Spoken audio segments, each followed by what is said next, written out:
तो जो फर्स्ट है हमारा स्केलेटल मसल, इसे हम वॉलेंटरी मसल भी बोलते हैं और स्ट्राइटेड मसल भी बोलते हैं। ठीक है।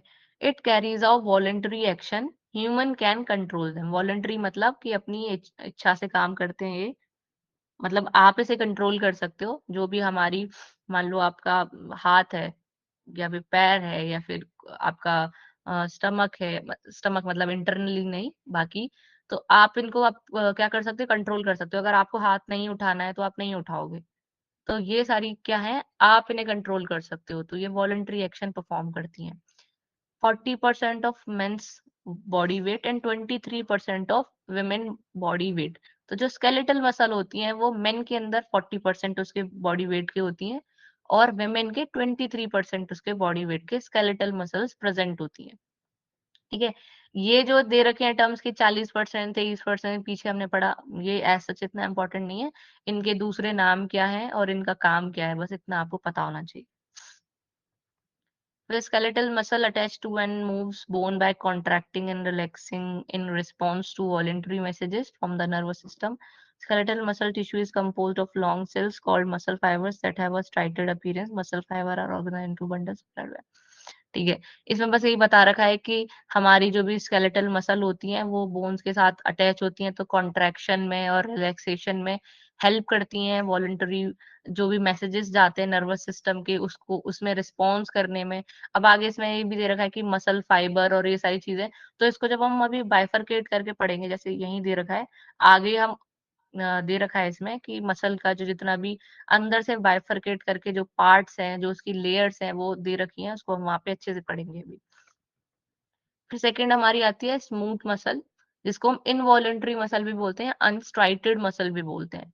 जितने भी हमारे इंटरनल ऑर्गन्स होते हैं, ठीक है, अंदर के, यानी कि इंटरनली जो जितने भी ऑर्गन है, लीवर हो गया, किडनी हो गया, स्टमक हो गया, तो इंटरनल ऑर्गन्स में हमारे क्या होती है, स्मूथ मसल्स होती हैं।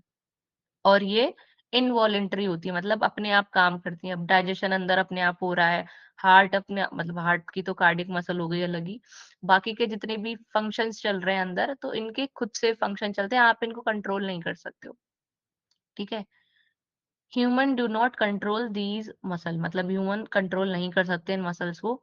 उसके बाद फिर हमारी आती है, अच्छा, smooth muscle is found in the walls of hollow organs through out the body. Smooth muscle contraction are involuntary movement triggered by impulses that travel through the autonomic nervous system to the smooth muscle tissues.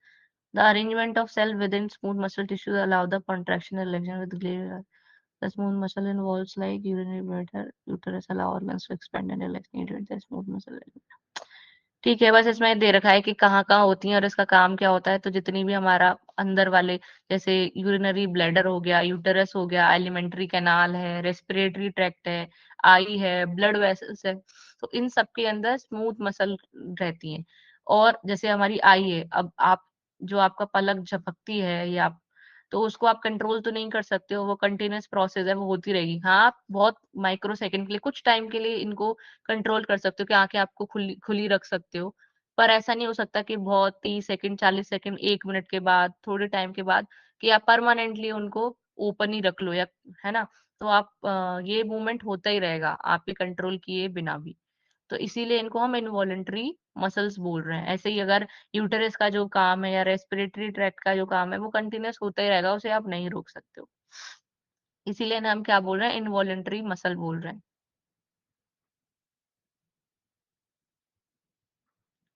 इसके बाद हमारी third आती है cardiac muscle, या इनको भी हम involuntary muscle बोलते हैं क्योंकि इसे भी हम कंट्रोल नहीं कर सकते, और ये हमारी हार्ट के अंदर पाई जाती हैं।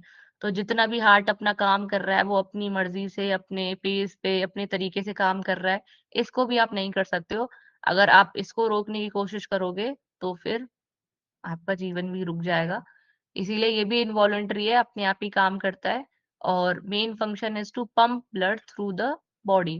पूरी बॉडी में ब्लड को पंप कराने का काम जो है वो हमारे हार्ट का रहता है, और हार्ट के अंदर होती है हमारी कार्डियक मसल्स। तो ये तीन हमारी मसल्स थी basically.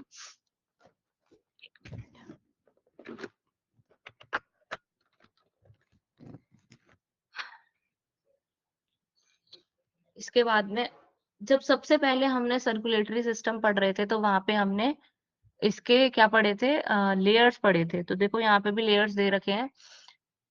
3 layers, myocardium is responsible for heart pumping action. तो जो मायोकार्डियम वाला पार्ट है, यानी कि मिडल लेयर जो हमने पढ़ी थी, ये हार्ट को पंप कराने का काम करती है। Cardiac muscle found only in the myocardium, contract in response to signal. अच्छा, मुझे बताओ कि उस दिन हमने कौन कौन सी इसमें लेयर्स पढ़ी थी। शायद मैंने इसमें एक एक्स्ट्रा लेयर भी बताई थी आपको।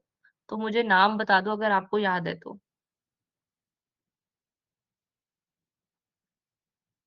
जितनी भी लेयर्स बताई थी, जिसको भी याद है वो यहाँ लिख के बता सकता है।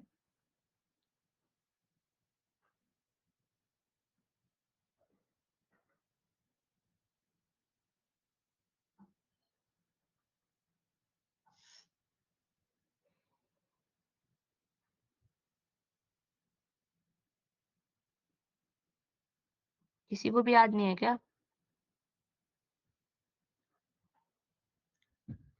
ठीक है, कल आप पढ़ के आओगे। एपिकार्डियम, एंडोकार्डियम, एक ये मायोकार्डियम हो गया। उसके अलावा भी मैंने शायद एक बताई थी, मुझे याद है। पेरिकार्डियम, हाँ ठीक है।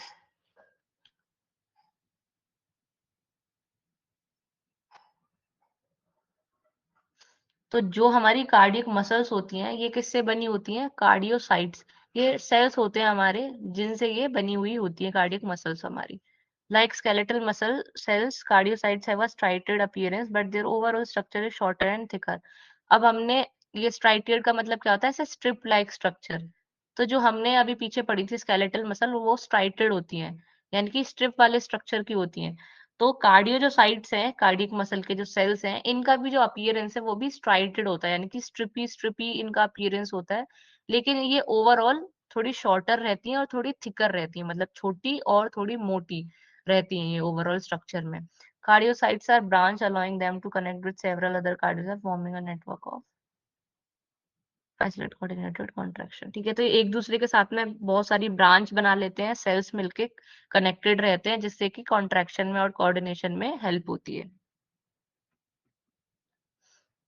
फिर अब हम मेन बात करते हैं स्ट्रक्चर की। ये इंपॉर्टेंट है, इसको अब अच्छे से समझना।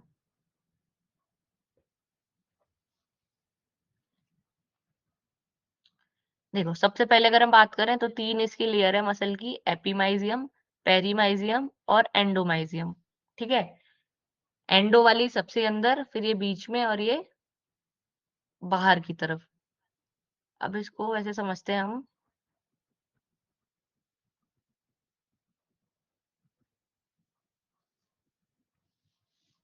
यहाँ बता देती हूँ। देखो,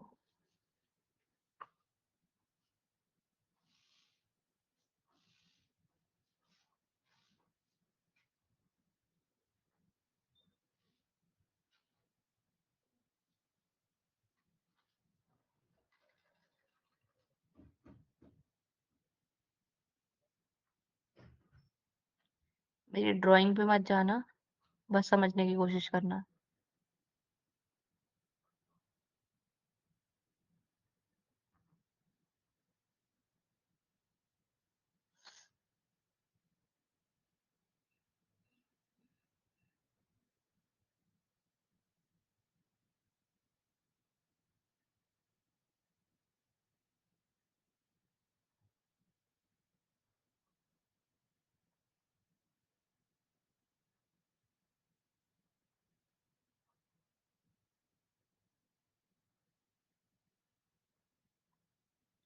देखो, ये हमारी क्या हो गई? बोन।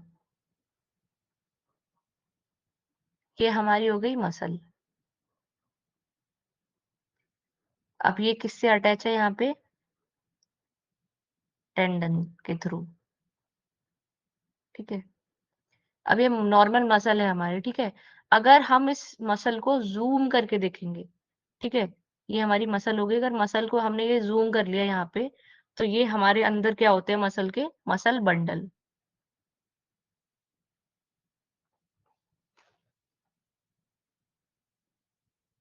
या फिर हम इन्हें बोलते हैं फेसिकल्स। अगर हम इनको भी जूम करके देखें अंदर, तो उसके अंदर क्या निकलता है? मसल फाइबर या फिर हम बोलेंगे मसल सेल। और फिर अगर हम उसे भी ज़ूम करके देखें तो ये हमारा हो जाता है मायोफिब्रिल्स। और मायोफिब्रिल के अंदर प्रेज़ेंट होते हैं एक्टिन और मायोसिन। अब एक्टिन और मायोसिन क्या होते हैं? ये होते हैं प्रोटीन, ठीक है? ये हमारा थिन फिलामेंट होता है या थिन प्रोटीन बोल सकते हो आप इसे, और ये हमारा थिक रहता है।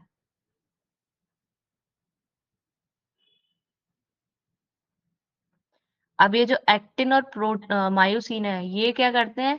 ये ही रिस्पॉन्सिबल हैं। हाँ, ये ही रिस्पॉन्सिबल है अ, पूरा का पूरा जो आपका कॉन्ट्रैक्शन है मसल्स का उनको कराने में। तो जो मैं स्लाइडिंग फिलामेंट थ्योरी बता रही थी, जो कि एच.ई.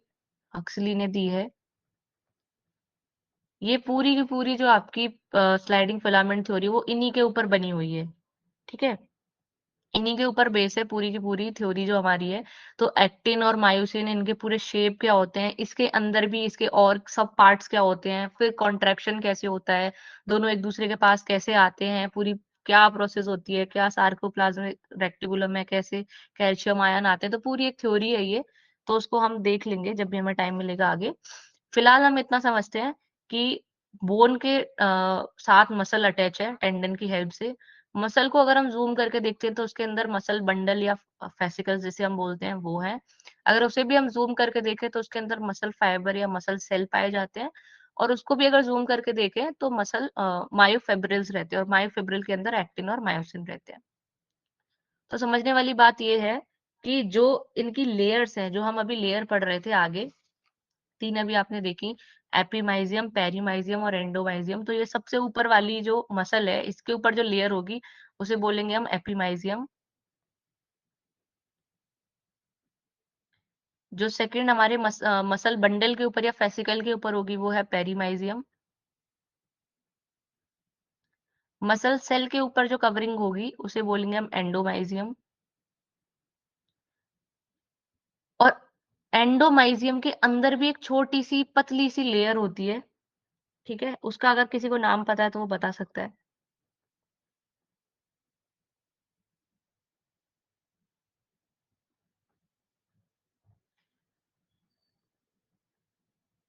एंडोमाइसियम के जस्ट अंदर एक पतली सी लेयर होती है, उसे हम बोलते हैं सार्कोलेमा।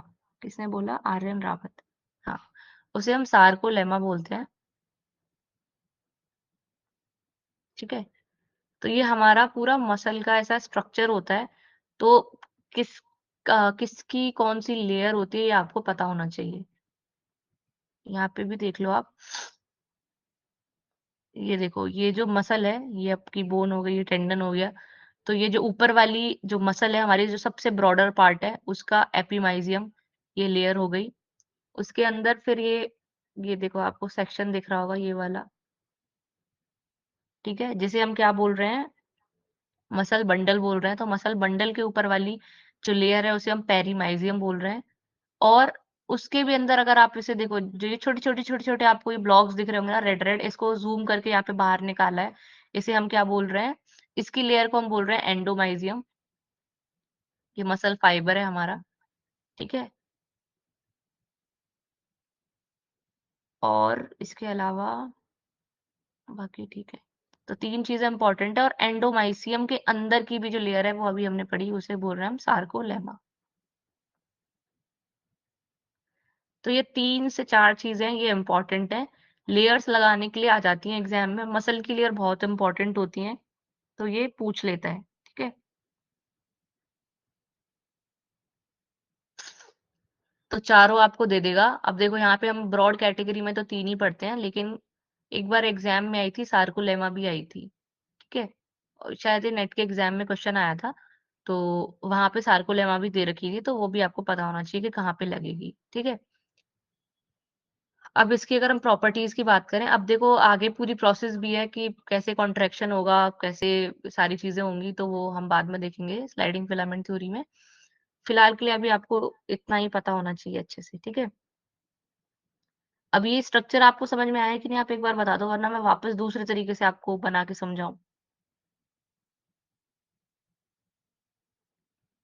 अगर कोई ऐसा है जिसको नहीं समझ में आया भी स्ट्रक्चर उसके पार्ट्स क्या-क्या हैं मसल के, तो आप एक बार बता सकते हो चैट में, तो मैं वापस से समझा देती हूँ।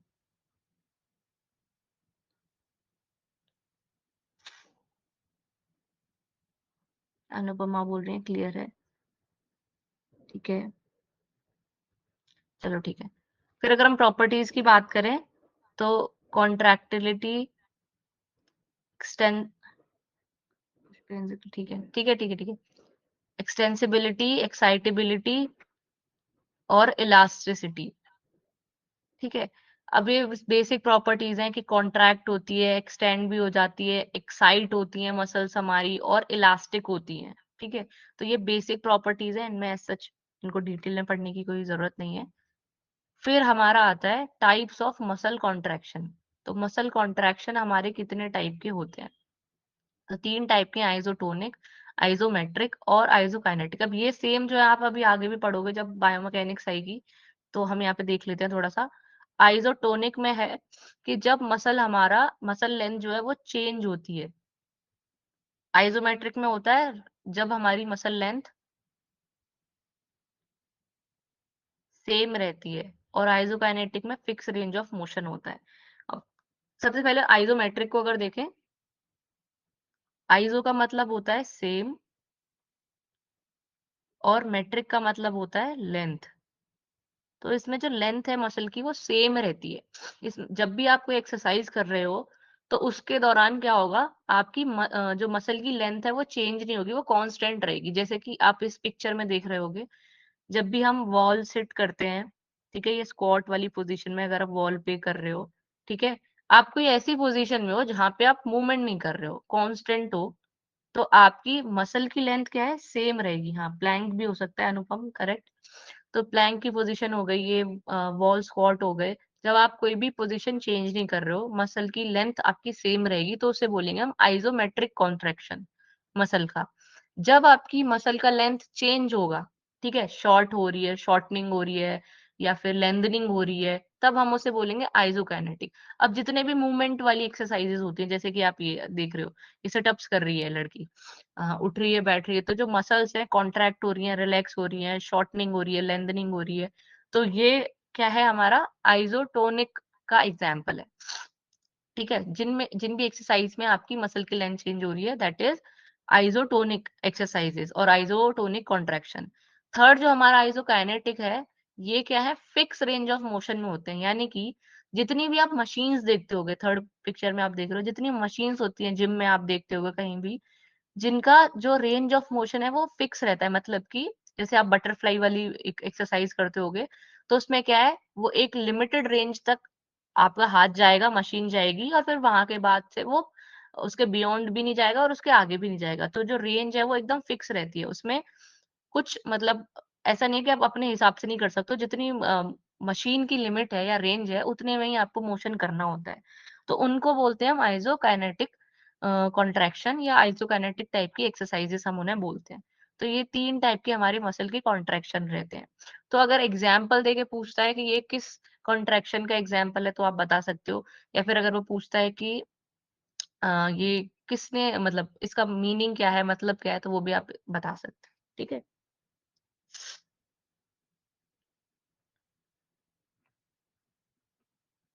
फिर हमारा आता है टाइप्स ऑफ मसल फाइबर। अब हमारे 2 तरीके के मसल फाइबर होते हैं, एक तो फास्ट ट्विच फाइबर रहते हैं और एक स्लो ट्विच फाइबर रहते हैं, ठीक है? उम, अच्छा, मुझे एक बात बताओ, अरे यहाँ लिखा ही हुआ है। चलो ये बताओ, जो हमारे स्लो ट्विच फाइबर रहते हैं उनको हम और क्या बोलते हैं? उनका और क्या मतलब कलर क्या होता है? कलर वाला नाम भी होता है, तो अगर किसी को पता है तो बताओ? रेड, ठीक है, गुड। तो आपको पता ही है ये सारी चीज़ें, तो चलो अच्छी बात है। तो जो हमारे फास्ट ट्विच फाइबर रहते हैं, ये व्हाइट कलर के रहते हैं, और जो स्लो ट्विच फाइबर हैं, वो हमारे रेड कलर के रहते हैं। तो फास्ट ट्विच जो है वेरी रैपिड इन एक्शन। जितनी भी हमारी तेज फास्ट वाली एक्सरसाइजेस रहती हैं या फिर एक्टिविटी रहती हैं, अ, उनके अंदर क्या है, फास्ट ट्विच फाइबर रहते हैं। अब जैसे एक स्प्रिंटर है जो 100 मीटर करता है, 200 मीटर करता है, 400 मीटर करता है, तो उसके अंदर फास्ट ट्विच फाइबर ज्यादा क्वांटिटी में होता है। अब देखो हमारी बॉडी में क्या होता है, दो तरीके के फाइबर है, फास्ट ट्विच है और स्लो ट्विच है। अब ऐसा नहीं होता है कि व्हाइट व्हाइट फाइबर ही होंगे या फिर रेड रेड फाइबर ही होंगे। होते दोनों हैं हमारी बॉडी में, लेकिन जिनका डोमिनेंस ज्यादा होता है, मतलब जो ज्यादा क्वांटिटी में होते हैं, फिर उस इंसान की बॉडी का जो स्ट्रक्चर है या जो काम करने की क्षमता है वो उस वाले पार्ट में ज्यादा चली जाती है। अब कुछ आपने एंड्योरेंस एथलीट देखे होंगे जो बहुत लंबा लंबा दौड़ते हैं, 5 किलोमीटर 10 किलोमीटर मैराथन्स। उनके अंदर क्या है, ज्यादा होते हैं स्लो ट्विच फाइबर, यानी कि रेड वाले फाइबर उनके अंदर ज्यादा रहते हैं।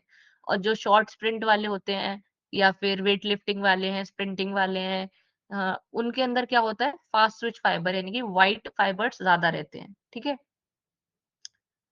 दीज फाइबर्स ड्राइव एनर्जी, दो बार लिख दिया, derives energy from anaerobic sources and cannot continue contraction for longer period।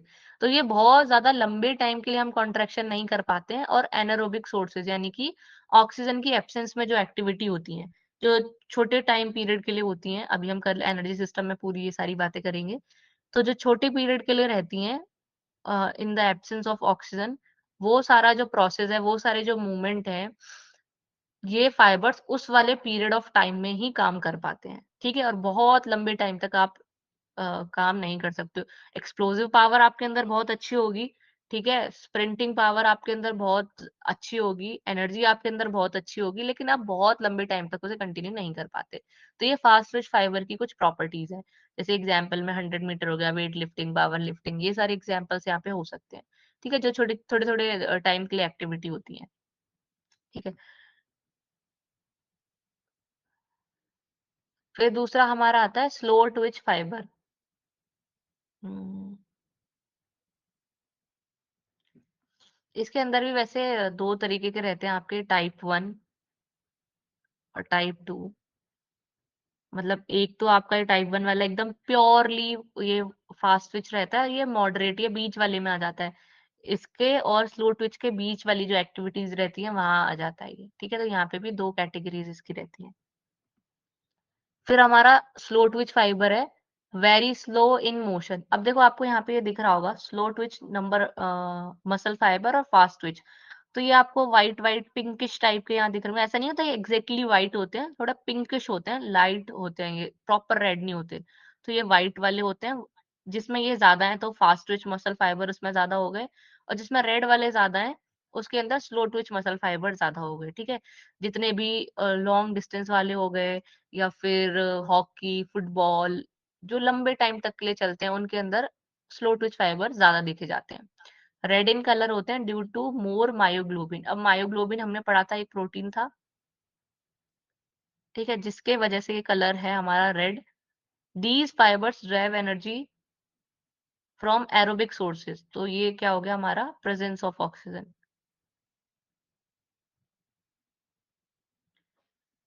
Oxygen की प्रेजेंस में लंबे टाइम तक हम एक्टिविटीज में कर सकते हैं, 90 मिनट्स तक, 45 मिनट्स, 1 घंटे कंटिन्यूसली आप इसमें एक्टिविटीज को परफॉर्म कर सकते हो।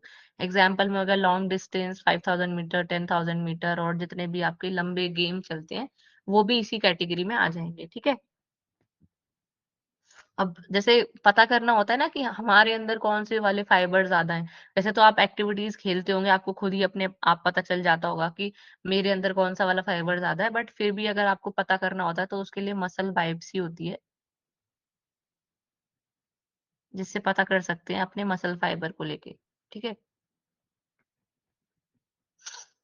फिर यहाँ पे थोड़े बहुत ये दिए हुए हैं कि स्मॉलेस्ट मसल हमारी कौन सी होती है, स्टेपिडियस होती है। लार्जेस्ट मसल हमारी ग्लूटियस मैक्सिमस होती है। स्ट्रॉन्गेस्ट कौन सी है, लॉन्गेस्ट कौन सी है, बिजीएस्ट, वीकेस्ट, लॉकिंग मसल। तो ये नाम से जो जानी जाती है ना कि लॉन्गेस्ट सबसे ज्यादा ये स्ट्रॉन्गेस्ट है, तो ये भी आपको पता होनी चाहिए मसल्स। ठीक है, तो इनको भी आप एक बार याद कर लेना। लाफिंग मसल दी है, बॉक्सर्स मसल दी है, ऐसे करके भी एक क्वेश्चन आ जाता है कि बताओ which is known as throwers muscle, और आपको चार मसल के नाम दे दिए, या टेलर मसल पूछ लिया, रोइंग मसल, इनमें से कोई भी पूछ सकता है, तो आपको एक बार ये पढ़ लेना आप।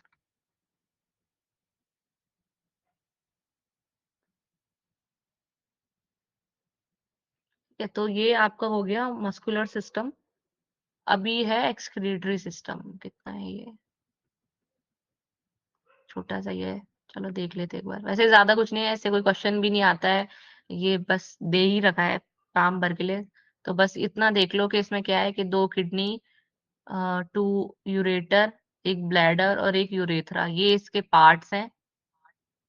The excretory system is a passive biological system that remove excess unnecessary material from the body fluid of an organism so as to help maintain internal chemical homeostasis and prevent damage to the body. तो हमारा excretory system का काम as you know क्या है कि जितना भी आपके अंदर अनवांटेड अननेसेसरी मटेरियल है, तो एक्सेस में कुछ भी है, जब भी आपने खाया खाना पीना खाया डाइजेस्टिव सिस्टम में उसको पचाया, तो एक्सक्रीटरी सिस्टम का काम क्या है, उसको बाहर वेस्टेज की फॉर्म में निकाल देना यूरिन के थ्रू, और आपके जो भी सुबह आप फ्रेश होने जाते हो तो उसके थ्रू पूरा उसको निकाल देना ही आपका क्या है, एक्सक्रीटरी सिस्टम का काम है।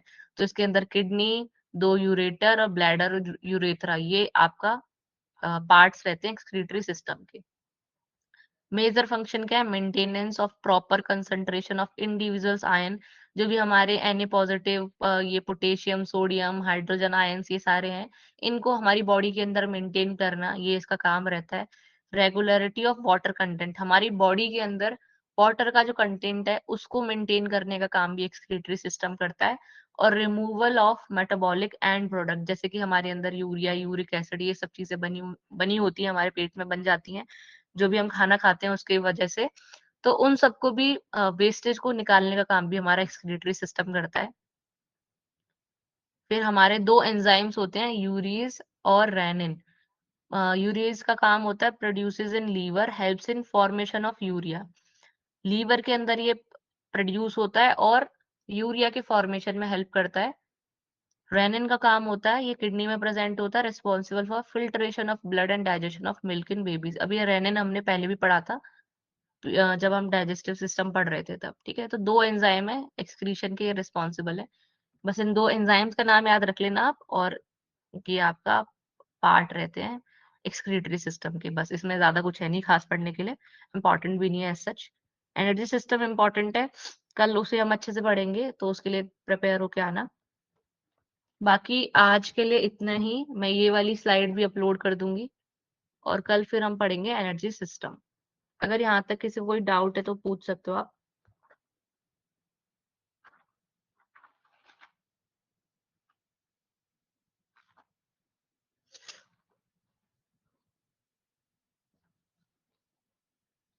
क्लियर है, ठीक है। चलो, तो इस बार तो इतने अच्छे बच्चे आए, सबको सारी चीजें क्लियर हो जाती हैं, ज्यादा बार बार चीजें बतानी नहीं पड़ती, तो अच्छी बात है ये।